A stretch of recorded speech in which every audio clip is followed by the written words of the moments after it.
all the resources in the world will not help you if you have not just sat down and also experimented. They're to help you as you actually use the technology. So a lot of this stuff can be solved by somehow, and I realize it's hard, we're all super busy, carving out the time to just mess around with the tool. Even one really simple example, I've been on recent calls with really, really smart leaders and executives, and like more than one of them have admitted to me, like, man, yeah, I've just really been meaning to get around to building my own GPT. And I'm like, this takes 30 seconds. We could do it right now while we are answering this question on this podcast. Sometimes people think the barrier is a lot higher than it actually is. They don't know what to focus on. And of course, it's all really overwhelming and we have limited time. So those are all very real barriers I sympathize with. But those are kind of some of the biggest ones I see right now. You're listening to RevOps Champions, a podcast created for B2B leaders to help you align your people, streamline your processes, trust your data, and leverage technology in order to grow your business.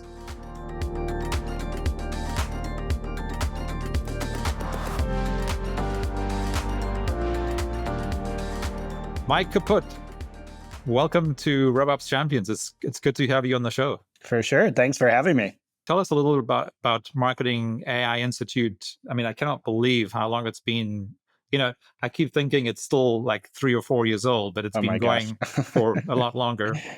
It can feel like it. Yes. Yeah, because of the time, the sort of time warp that we've lived in for the last 5 years. But so tell us about the Marketing AI Institute, and then, of course, SmarterX, which, of course, is another venture that was more recently started, which I'm also super excited about. Sure thing. So Marketing AI Institute is a media, event, and education company. We started way back in around the end of 2016, believe it or not. Our founder and CEO, Paul Raitzer, that's when he launched the business. And we kind of started out as a way to tell the story of what we were seeing happening in AI. So Paul owned a marketing agency that I used to work for as well. So we're both marketers by trade. I helped Paul research the AI section in his second book that he was writing back in 2014, 2015. So through that kind of work, Paul became convinced AI was going to be kind of a very big deal for marketers. Through my research, I had kind of arrived at similar conclusions. So I kind of helped with the early content around the Institute while working at the agency. Fast forward several years, and that grew into kind of an industry-leading source of education. And then we put events and kind of media on top and courses on top of all that. So really at the end of the day, our entire mission is to help marketers and marketing leaders understand, pilot, and scale AI. We do that in a bunch of different ways through our annual conference, MACON, the Marketing AI Conference, which is happening in October of this year for the 5th annual conference. And we also have an AI Academy with a ton of great courses, an AI Mastery membership, which is an education membership for a year to kind of help with ongoing education. So we do all these initiatives, the entire point of which is to foster AI literacy for marketers, because we think that's the most critical skill that they need to survive and thrive kind of moving forward in the age of AI. And what you referenced with SmarterX is actually, SmarterX is our parent company that was launched only a couple years ago by Paul, also owned by Paul, and he is the CEO. SmarterX was kind of an outgrowth of what we had done at the Institute. And SmarterX is at its core, it's an AI research and education firm. And the entire point of it is to create AI transformation in companies. So we educate and empower leaders to reimagine businesses, reinvent their industries, rethink what's possible. And the kind of relationship here is that if you think of kind of everything Marketing AI Institute has done and continues to do for AI literacy and marketing, SmarterX is about AI literacy for all. It's every industry, every function, every type of company. And through that company, we also do a number of events, education, and media as well. So that's kind of a newer, exciting journey that we're on as well. Yeah, no, it is one that I'm following very closely and very excited about. And so, and I think, one of the other things that I was at the inaugural, MACON event, back in 2019, I think it was in Cleveland, which was, eye-opening. And I still think about things that I learned back in 2019, right? Because there was a group of people who are still considered futurists, at that event. So again, for anyone who hasn't been to MAICON, check that out. MAICON, happening in October of 2025. But then the other thing I think that I also, marketing always seems to be where technology starts and leads, right? So if you go back to, any sort of technological breakthrough, marketing is always the first area that's impacted. So it's not a surprise that the Marketing AI Institute was started focused on marketing, because obviously that's where you guys came from. That's the background that you had. But I've also seen this shift more recently, and including the name, the renaming of your show, which is now the AI Show, which is another thing for our audience to check out. I mean, it's probably one of the easiest ways to sort of keep up with the groundbreaking stuff that you guys are talking about every week. Because and what you were talking about now with SmarterX, it's no longer just about how does marketing use AI. It's how do businesses cross-functionally use AI, because it is now so invasive, for the lack of a better word. So I'm very happy about that progression, because of course we've also made that same transition over the last 7 years, where we were also very, very marketing focused, but then we as HubSpot evolved as an ecosystem, as a platform across into sales and service and beyond, we realized that was really where the opportunity was, and it was beyond just marketing, the technology that essentially drives an entire business. Oh, I guess as a side note, I think worth mentioning, you guys were also recently chosen by HubSpot to be the trainers for HubSpot solution partners. So again, coming back to your point of like leading with AI literacy, which clearly is the most important first step right now for so many businesses struggling to figure out where to start. So I'm guessing that was another coup for you, where SmarterX and the Institute were essentially chosen by HubSpot to train any HubSpot partners who want to be more literate and lead in AI. Yeah, so we've had some conversations with HubSpot in a variety of contexts, and a lot of this is kind of more our CEO Paul's kind of a wheelhouse here. But we have had some conversations with them about doing things like that, and we've had a lot of companies approach us. It's been really striking, actually, since January, because January is kind of this year is kind of where all this starts to really coalesce, because we released something through SmarterX called the AI Literacy Project. And this is both a project, and you could kind of call it like a manifesto. And it's on smarterx.ai. Under education, you can see it really easily. But basically, the idea is, like Paul put into words, everything we were seeing in the market, everything that we were looking to do when it comes to accelerating AI literacy for all. Not only the need for it, but also from our company's perspective, what do the phases of that look like? So we launched this whole new, you could call it kind of a roadmap of where our AI Academy, our education offering, is going. And it's an existing education platform that has a ton of very happy learners. So we're kind of blowing the doors off and expanding that dramatically. And the moment we released that, we had really, really interesting conversations come into the pipeline from all these major companies saying, hey, we really need training across not just marketing, sales, service, HR, legal, whatever.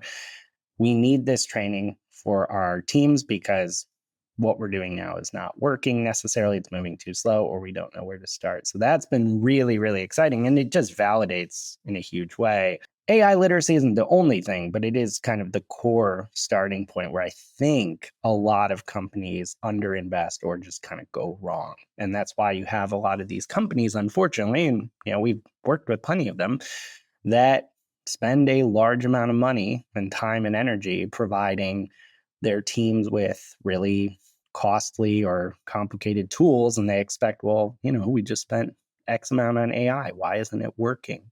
And they didn't provide any of your average employees with any kind of understanding of what this actually is, what it can do, how they should be using it, and what the impact could be on their own role. Yeah, which again seems to be a continuation of of the challenge that companies have, or organizations in general have, with the adoption of any technology, right? Whether it was, prior to AI or now with AI, if you don't provide training, then there's not going to be adoption. Without adoption, you're not going to get the ROI of the original or intended investment, or value.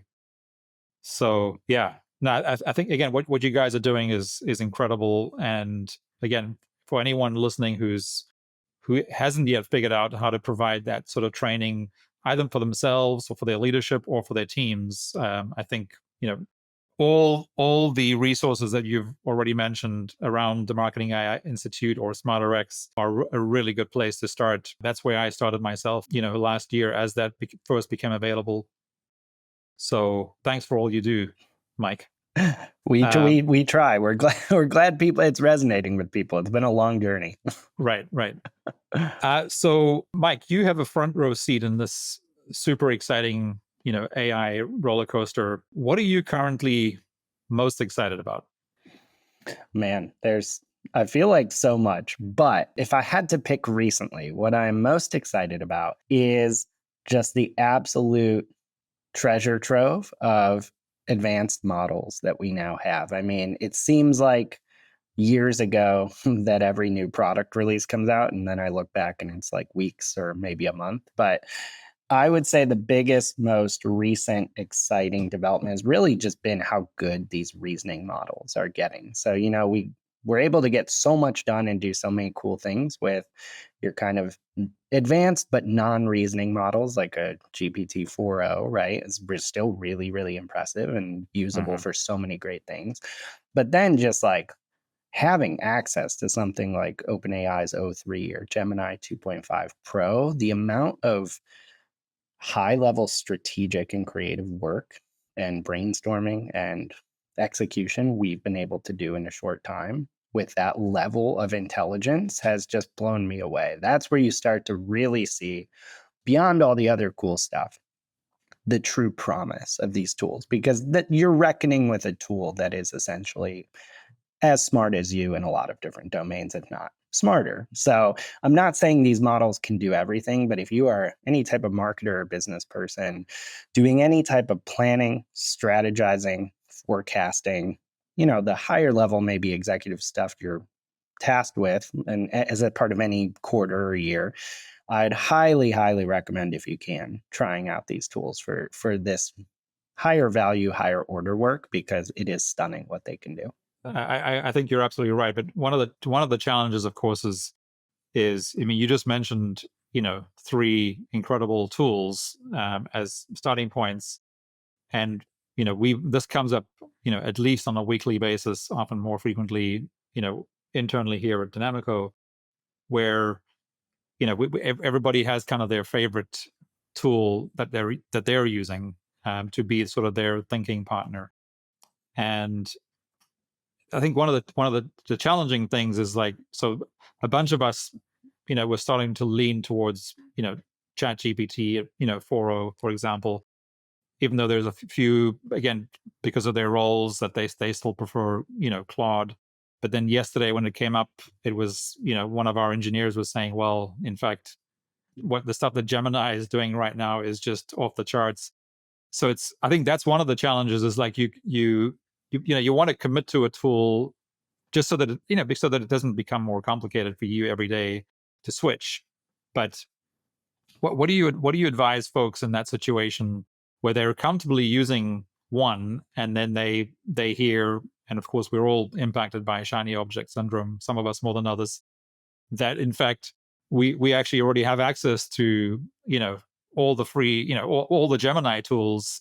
Why how do we know when to switch? Oh my gosh, it's a good question, and I hope if you find the answer, let me know, because I struggle with this too. And it sounds simple, but what I keep coming back to is this is why it is so critical for you to be, as much as humanly possible, focusing on use cases and documenting your workflows for how you achieve those use cases with AI tools, because thankfully I've been okay at doing this in my own work. So anytime a new model drops, I can just jump into a documented workflow with different prompts that are written down, steps, like pretty straightforward documentation that I can pretty quickly say, okay, let me try out this new model with an existing task or workflow. So you kind of want that infrastructure in some way, even mine's just Google Docs. It's nothing crazy. You want that infrastructure in some way so you can easily and quickly test out new models, but also at a macro level for your individual marketer, I would say, or business person, like I would just make sure to get really good with using at least one of these tools or two of these tools for the right things instead of getting distracted, though it's very easy and fun to get distracted by tools. For businesses, at the business level, it's a little harder because you have to make commitments, right? Like you have to plan around technology. I don't have an easy or a great answer for that because it's really hard. But I would say that there's a lot of FOMO. It's easy to think like, oh my God, if I'm not using the latest, greatest tool, I'm out of luck. But there's also a really, really good chance, I would guess, that you're not getting as much out of the tool you're already using as you could. So there is a balance there that I think is important to consider. Yeah. Yeah. Okay. So we've talked a bit about a lot of the exciting, things and the powerful things that we can do. And it's hard, even though you spend a lot more time thinking about this than most people do, it's hard to imagine like how our lives are going to change over the next couple of years, right? But let's flip to some of the sort of the challenge or the obstacles that you're seeing, whether it's firsthand or through all the training that you're providing. Like what seem to be the sort of the biggest stumbling blocks for folks right now? I'll try to kind of tackle this sequentially and see kind of where we get. But first off, we talked about this. Just basic AI literacy is a huge stumbling block. I obviously sound like a broken record on that, but truly, if your company is trying to do anything around upskilling with AI and your average person in any department has no conception of what AI is and what it can do for them, you have a problem. So you need to start with that. Even if it's in tandem with all the other work you're doing, great, but it has to be a piece of it. Beyond that, too, I'm actually kind of surprised, at least today, like how many companies don't take seriously just teaching people better prompting. Now, it's possible in the future, even relatively soon, we just won't need to be as good at prompting. And, you can get really far and just as far by just having conversations with these tools. You don't have to necessarily always have a great structured prompt, but even like in an hour, you could get a lot better at prompting if you're one of those, you're an average marketer who hasn't been following this stuff and you now need to get up to speed.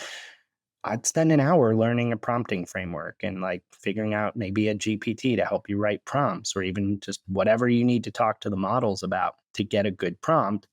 That'll take you a pretty long way, actually, I would say. So that can be a big stumbling block. I think also a huge stumbling block with any of this stuff, this is not a new problem. It's just accelerated with AI is like, again, the shiny object syndrome. It's people will always ask me, well, which tool is best for this thing? And I'm like, well, have you done that thing yet? Have you? And they'll be like, well, no, I'm waiting to get the best tool. It's like, no, like you're doing it backwards. Go do the use case with anything, even if it's bad, it's not a great output. Go do it first. And there's a lot of that, I think, at a macro level too with this stuff. It's really, I say this as someone who works on courses, podcasts, has co-authored a book, like all the resources in the world will not help you if you have not just sat down and also experimented. They're there to help you as you actually use the technology. So a lot of this stuff can be solved by somehow, and I realize it's hard, we're all super busy, carving out the time to just mess around with the tool. Like there's even one really simple example is I've been on recent calls with really, really smart leaders and executives, and like more than one of them have admitted to me like, man, yeah, I've just really been meaning to get around to building my own GPT. And I'm like, this takes 30 seconds. We could do it on right now while we are answering this question on this podcast. So I think there's just sometimes people think the barrier is a lot higher than it actually is. They don't know what to focus on. And of course, it's all really overwhelming and we have limited time. So those are all very real barriers I sympathize with. But those are kind of some of the biggest ones I see right now. Yeah. which again, it's I guess it's always, it comes back to the same thing with anything that no one, that you've never done before.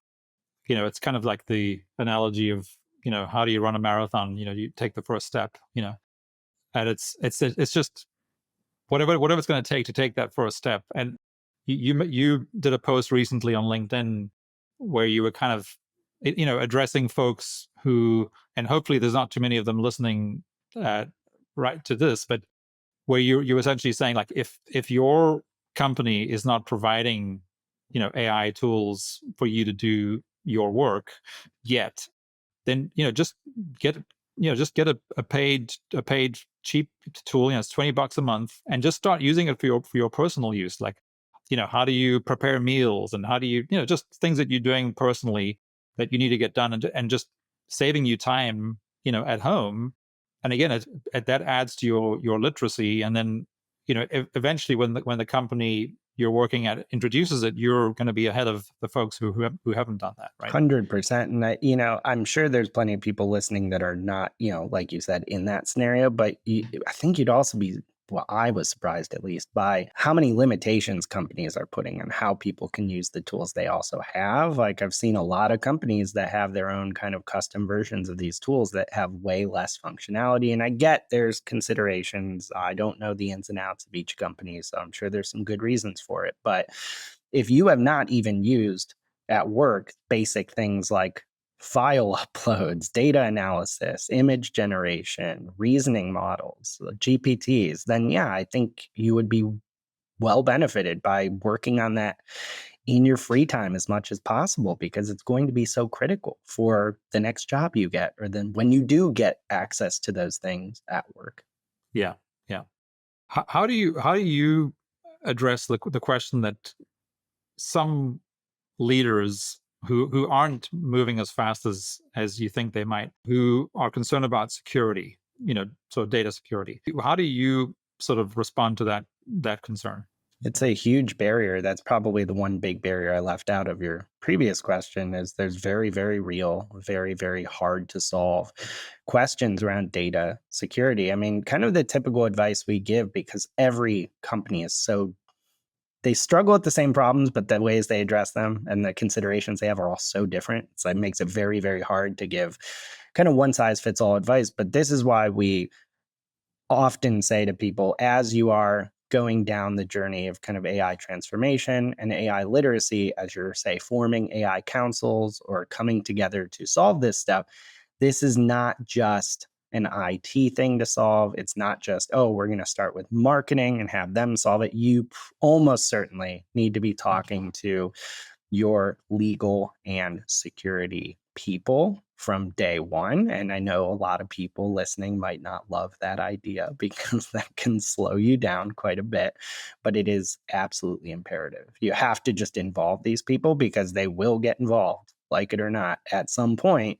It is better to start off with their buy-in and relationships with them. I've worked with companies that have done a pretty decent job of this out of the gate, and it's made all the difference, because they actually have allies and champions within things like legal, IT, and procurement that help them actually navigate all the different scenarios that they have to navigate, because there are many.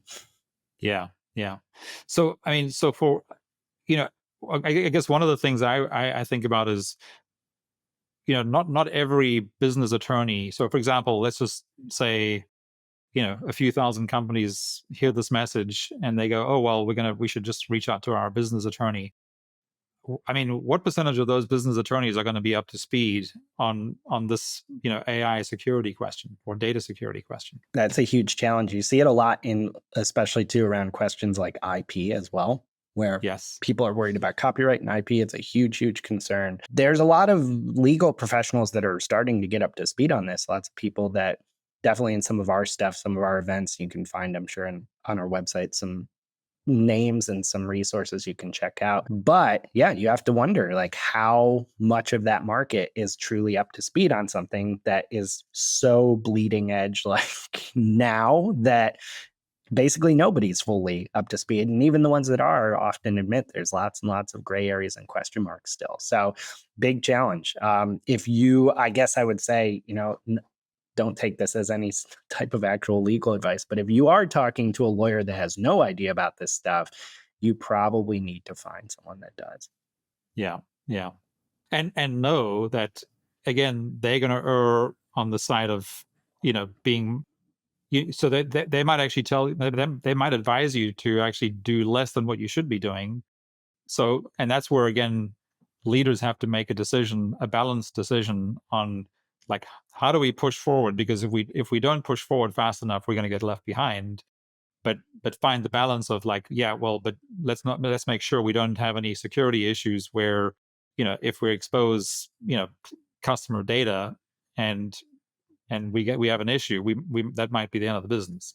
Yeah, and this is also at a very basic level too. Even before you get in all these weeds with it, I would encourage everyone listening, if you don't have any type of basic AI usage policy for your people, like say you are using tools even at a basic level right now, you absolutely need something like that, because especially as you are hiring new people, especially younger people who are going to be living in an AI first world as far back as high school and college, they're going to default to using these tools for everything. That's just going to be baked into their DNA. It's starting to be baked into all of our DNA. You need to be telling people how they can and can't use tools out of the gate, because from day one, because you're going to run into serious issues if you don't, because it's very easy for people to not know what the different licenses enable from a privacy perspective. It's very difficult. Sometimes people just have no idea. Oh, I didn't realize. I thought I was just sharing it with my chat GPT. It's like, well, no, it's on an OpenAI server as well.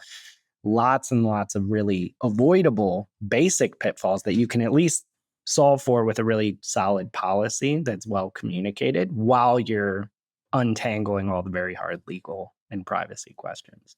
Yeah, no, that's really good advice. And you mentioned that you have some resources on your websites that mention, potential resources around legal and security. So the one that I would direct people to would be the on-demand recording of our AI for Writers Summit. That's the most recent time we talked about this. If you go to marketingaiinstitute.com, go under events, you'll see this AI for Writers Summit event.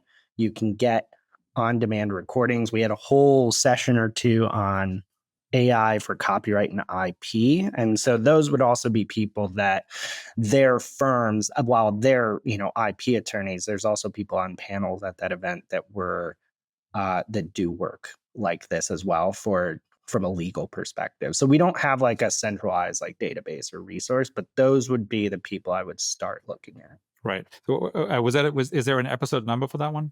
This is just a recording of just a virtual event that we did. Oh, okay. And honestly, too, you can just go to the event page and look at the agenda as well, and just get the names from there too, if you want to start looking further into that world of AI plus legal. Yeah. Okay. Cool. Okay, I think that's really good. I think I wanted to make sure we covered that. So back to maybe sort of as we sort of move our way back to the more fun stuff. So, and this might feel like a bit of a repetitive question, but I mean, with anything in life, right? You have those of us who see the glass half full, and those who see the glass half empty. What is the big difference that you see between these two groups typically? I mean, do you have any more insights you can share on that? That's a really good question. I kind of I think about it a lot. I don't know how many clear answers I have, but I think the differentiator is really, I find it very hard for to see someone who has adequately used these tools versus just reading headlines. Like, use them for a wide variety of use cases. I'm not saying try ChatGPT once, or like, oh, I tried to poorly prompt it to do some AI tool to do something and it failed. If people have used it in their personal lives and professional lives extensively, I don't know many of them that are super pessimistic. I mean, very aware of, oh my gosh, there's ways this could all go very wrong, and we have to guard against that and work for that future not to come to pass. But it's very hard, I think, to use these tools adequately and not at least see the positive side too. So whether you're, whether you just say half full or even just like, I'm a pragmatist, there's good and bad. I don't even know if I can think of anyone that's like, oh, I've spent dozens of hours using AI and I find it completely worthless and 100% negative. So I think experimentation is probably the differentiator if I had to pick. Yeah. And again, just playing with it or trying it, or, I often think about how, capability is what drives confidence, right? The reason that people aren't confident about certain things is because they haven't yet built the capability around it.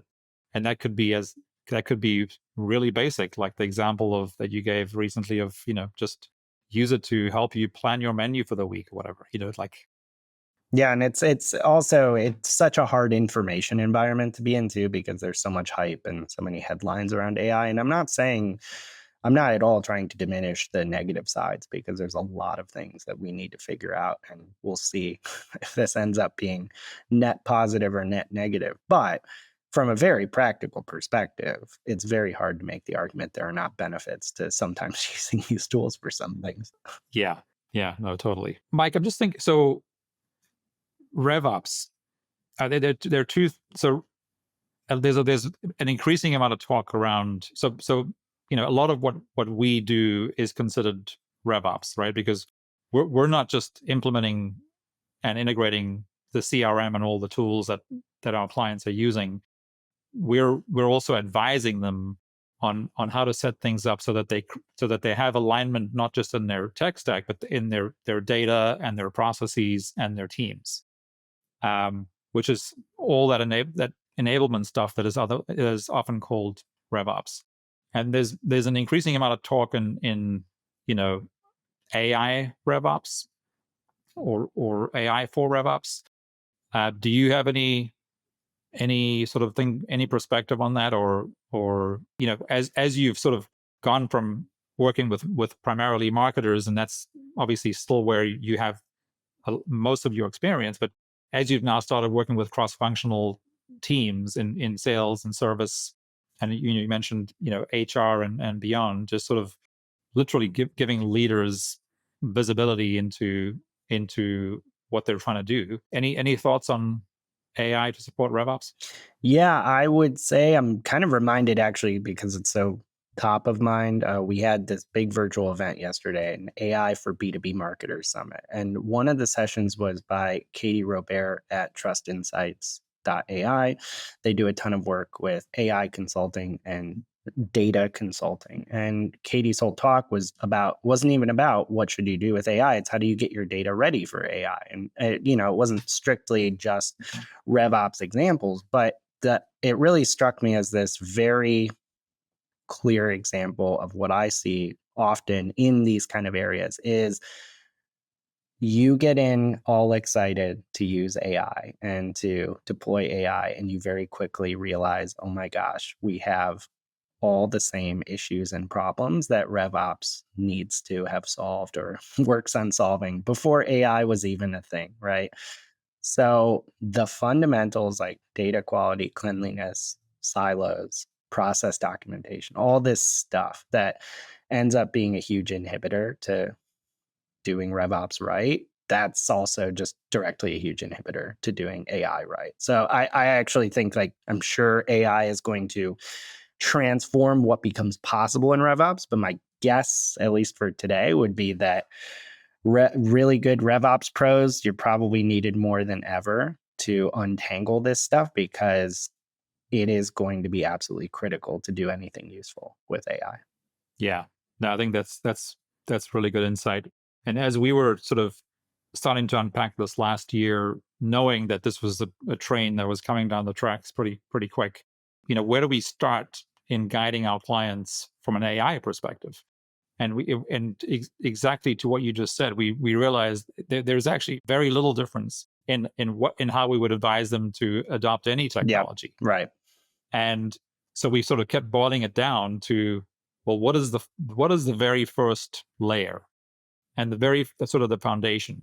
And what we boiled it down to was it's AI readiness, right? So whether it's AI readiness or CRM readiness or growth readiness, whatever you want to, it all starts with readiness. And then we're like, okay, so, but what does readiness actually mean? And the very first thing that we realize is, well, readiness means if you have good, clean data, you're ready. If you don't, you're not. So don't even go. It doesn't really matter what the next step is until you've figured out how to have really good, clean data. Yeah, exactly. And I mean, a simple example is like, I mentioned that Paul, our founder and CEO, had a marketing agency. I used to work there. We were a big HubSpot shop. We still are.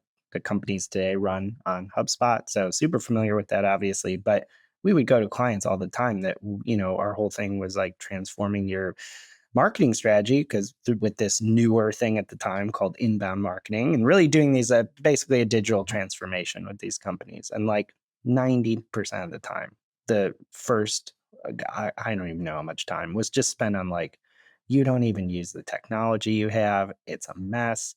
Your data's all over the place. We couldn't even get to the fun stuff until that stuff was solved. It was super valuable to solve it, and a common challenge we were able to help with. But we did not get to always out of the gate do the exciting new technology, new approach stuff. So I think you're absolutely right on that. Yeah. But looking back on that now, though, Mike, what do you think, whether it was a combination of you and your clients or even just the clients, like what would you have advised them, knowing what you know now, what would you have advised them to do differently back then so that they were more ready? Well, the way we approached it, and we were a pretty small shop, so like we had kind of pretty core competencies we were focused on. We always approached it of just like level setting up front with some type of, we used to call them like marketing growth hackathons. We would do like a session up front where basically we want to, in an afternoon or a day, actually define what you're trying to do and what the KPIs are associated with that. And then everything else flows from that. And that sounds pretty simple, but it was shocking how few people knew that before those sessions. And then once you have those things, you can then say, okay, it becomes a little easier to wrap our arms around this disaster of a CRM that you have here, because now we can chunk this off into different pieces that all align with the KPIs and the strategy and the goals that we actually bothered to get aligned on. And sometimes it's even as simple as getting all the people in one room who had different ideas of what those things were and didn't talk to each other otherwise. Yeah, right. Yeah. It's actually funny you mentioned that, because, Paul actually was our guest facilitator, like, I don't know, if it was 2018, 2019. He came out to Minneapolis and we had 150 folks and he essentially took them through a hackathon, and it was incredibly valuable for the folks doing it, because again, it just got them to focus on like what was important, what were the priorities, what were the next steps. And we did it in such a way that there were ideally 2 to 3 people from each organization. So it wasn't just one person with one perspective trying to figure this out. They were doing it as a small group and then going back to their bigger groups. And I think we had really good feedback after that about the value that they got from that. That's cool. I love that. Yeah, it's a very powerful workshop. If you can do it for yourself, or you can be guided by somebody like you guys used to do. I get one of the things that I've seen is, it comes back to this whole that sort of change management sort of training and adoption piece. As we've, over the last sort of 7 years, as HubSpot sort of has gone further and further, into the mid-market, as they call upmarket, working with bigger and bigger clients, this has become much more apparent, especially now that the technology that we're implementing is touching the entire business, right? Which is also, again, one of the data points there is that the CFO now is involved in so many of the conversations, whereas we never spoke to a CFO, until 6 or 7 years ago. But one of the biggest reasons, and I think a lot of people listening probably know this, but for those who don't, one of the reasons that any technology, whether it's a CRM or a marketing tool or AI, fails is because there wasn't clear communication and training around and what the benefits would be for the people actually using these tools on a daily basis, right? Yeah. So it seems like change management or or whatever you want to call it, essentially the training component of why people are using these tools. And before you get to the how and the what, it's why having them understand why they're using these tools. It just seems like change management is far more under the spotlight now than it ever was, at least from our perspective. I mean, I think it's never been more important. And I think it's also where some of the frustration comes from among people trying to get, say, trainers or coaches or consultants to help with AI stuff, is because there's a lot of new people in the market that are trying to sell you something flashy, and they might be really cool, but they think that AI solves everything. And it's like, it can solve a lot of things, but there's this whole historical change management component that hasn't really changed. That if you've done any of this kind of digital transformation stuff for any length of time with any technology, you're like, well, what's old is new again, because that is a huge piece that a lot of these people think they can just come in and say, well, let's slap AI on it. And it's like, well, I think you're probably going to have a bit more of an uphill battle than you anticipate. Right. Yeah. I mean, that's unfortunately, that is that kind of noise is never good, for anything that's valuable. In fact, this came up in a team meeting we had yesterday. Was I think was it called Builder.ai or? Yeah. Which, when you look at it, it's the whole premise was like, oh yeah, this will help you build your own AI. Right. And it turns out there was like zero AI, in the product. Oh my gosh. Yeah. That, I feel like that's been happening since we started Marketing AI Institute. Is that part of the reason we even started publishing stuff was we were just trying to figure out the technology landscape, because we just didn't know what was legit, what actually was AI, what was being called AI. And I think that, at least today you can tell if something is like generative AI, sure, but beyond that, there's the worst place you see this right now, I think, is AI agents. It's like everything is an agent. It's like, okay, sure, but that used to be called a workflow or an automation, right? And it's like, we could call it whatever we want. I get it, but it's extremely convoluted. And like, so, in a lot of times too, the hardest part is a lot of it's not exactly malicious. It's like, you might have sales reps that, again, this is why AI literacy is critical. Like, your sales reps at an AI company, you would assume know a lot about AI, and they don't, like, a lot of times. And that's okay, but we have to accept that they might need a little education on what the solution actually does and what it doesn't, and how it's different or not different from what's out there. Right.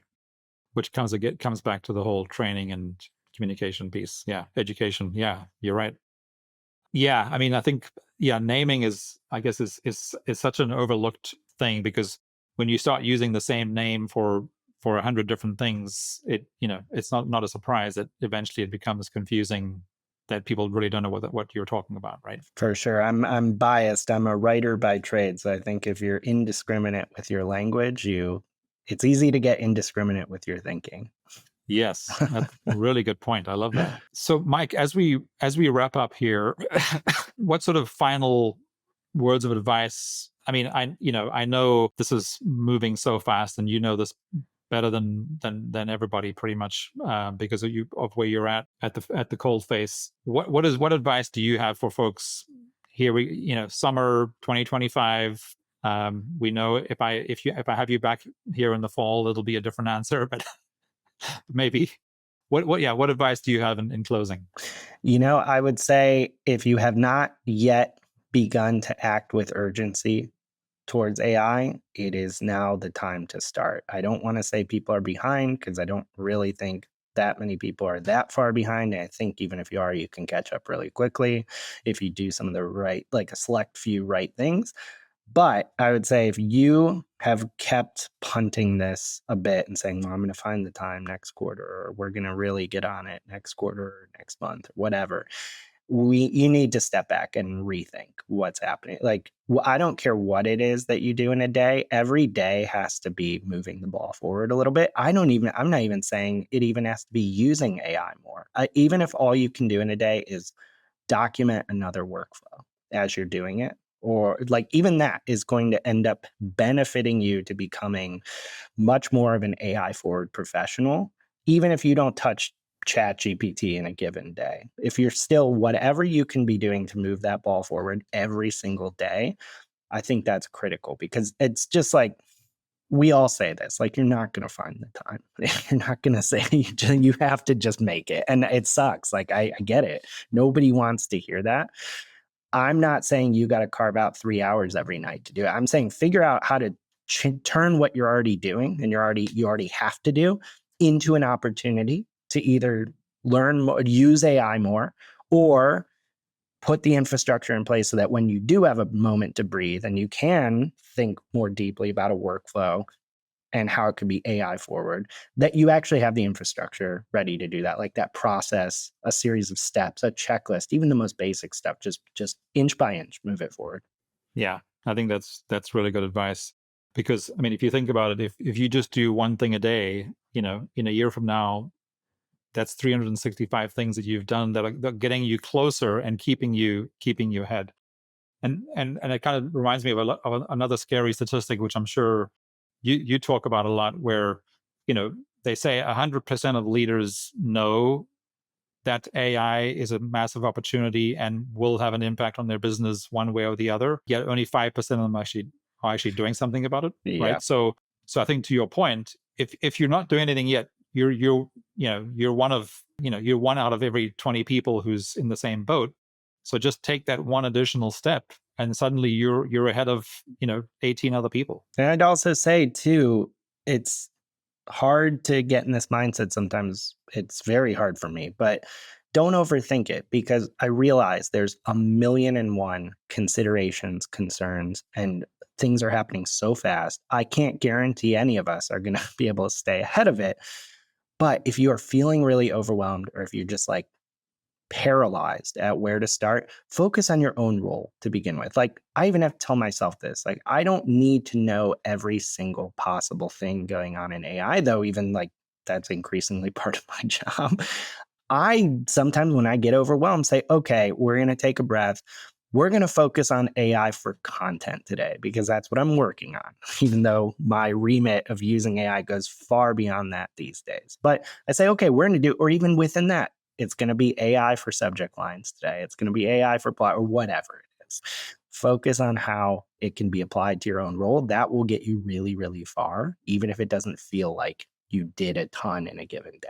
Yeah, I think that's really good advice. It's that, everybody look at your own situation and say, like, what is one thing that, like, I feel I'm having to repeat, every day or every week or every month, that I could maybe change with AI, and just start with that one thing. And once you've got that done, then ask the question again, and yeah, I think that's really good advice. Mike, thanks again so much for being on the show. I look forward to chatting again soon, and I will continue to learn from you virtually through all the great content that you guys are putting out. Oh, thanks so much for having me. It's been a really great chat. Take care, Mike. Take care.